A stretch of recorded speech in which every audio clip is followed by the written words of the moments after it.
down American life are depicted in this story. It is embroidered upon a description of an annual ritual known as the lottery.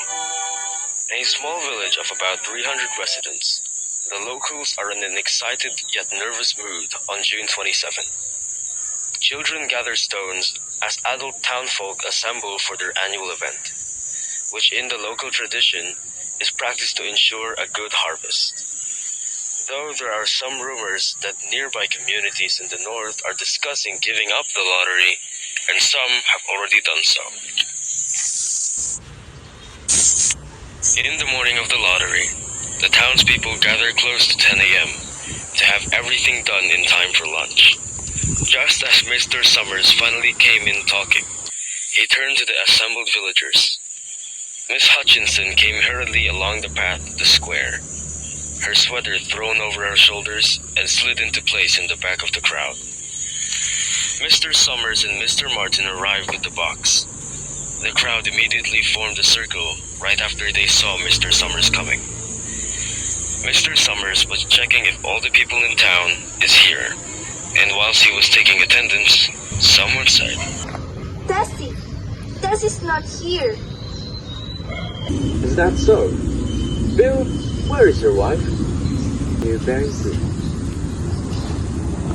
And soon enough, Tessie showed up. Can't forget what day it was. Thought my old man was out back stacking wood. And then I looked out the window and the kids was gone. And then I remembered it was the 27th and I came running. You're in time though.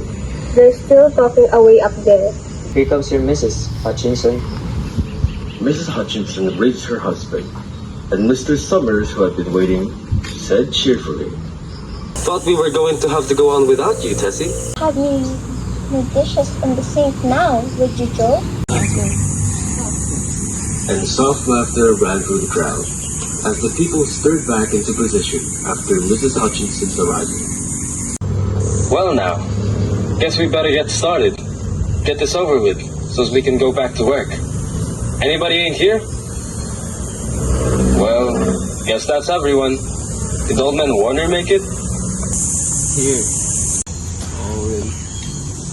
All ready? Now, I'll read the names, heads of families first, and the men come up and take a paper out of the box. Keep the paper folded in your hand without looking at it until everyone has had the turn. Everything clear? Adams. Allen.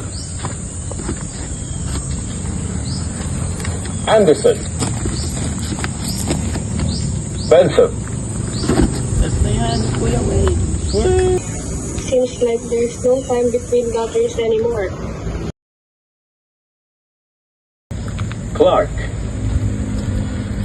Delacroix. Dunbar. Harbert. Hutchinson.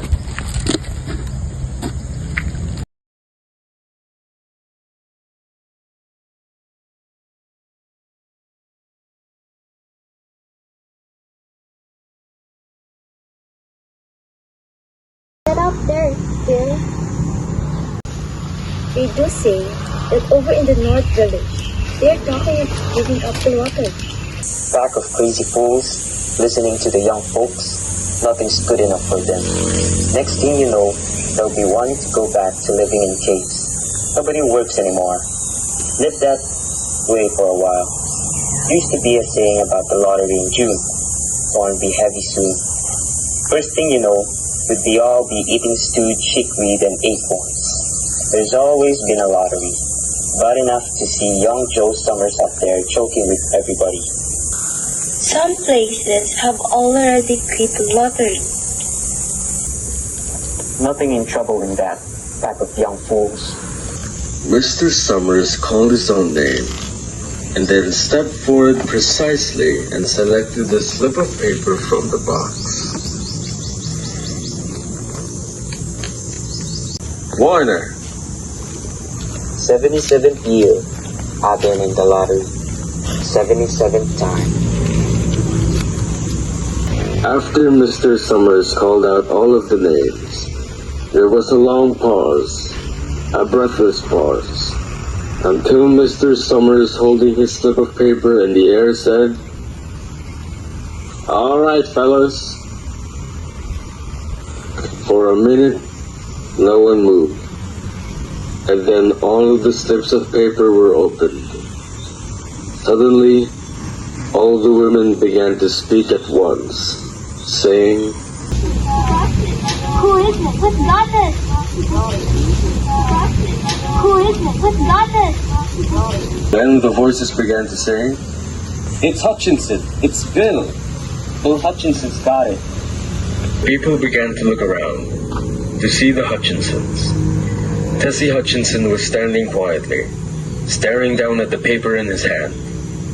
Suddenly, Tessie Hutchinson shouted to Mr. Summers, You didn't give him time enough to take any paper he wanted. I saw you. It wasn't fair. Shut up, Tessie.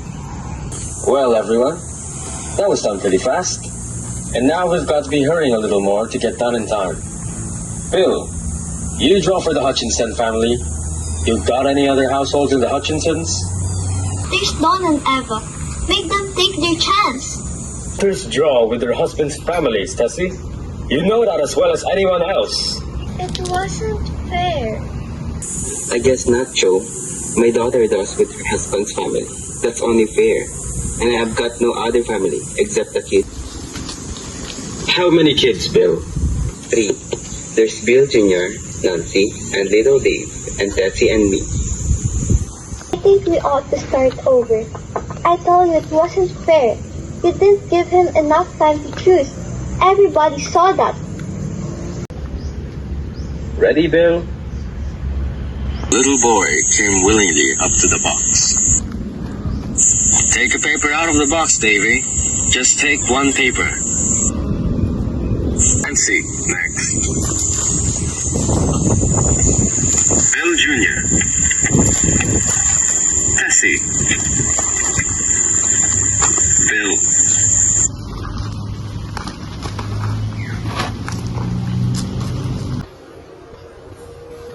The crowd went quiet. People whispered. I hope it's not Nancy. It's not the way it used to be. People ain't the way they used to be. A sigh went through the crowd as the person helping little Dave raised his paper, and everyone could see that it was blank. Nancy and Bill Jr. opened theirs at the same time, and both had a smile on their face, laughing, turning around to the crowd and holding their slips of paper above their heads. Tessie. Bill.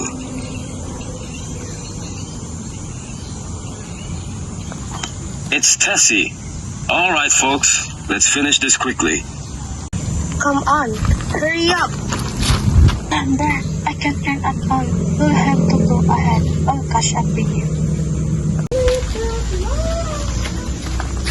The children have their stones ready, and someone gives little Davy a few pebbles.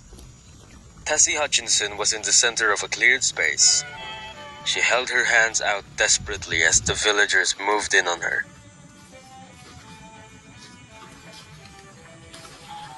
It isn't fair. Come on, everyone.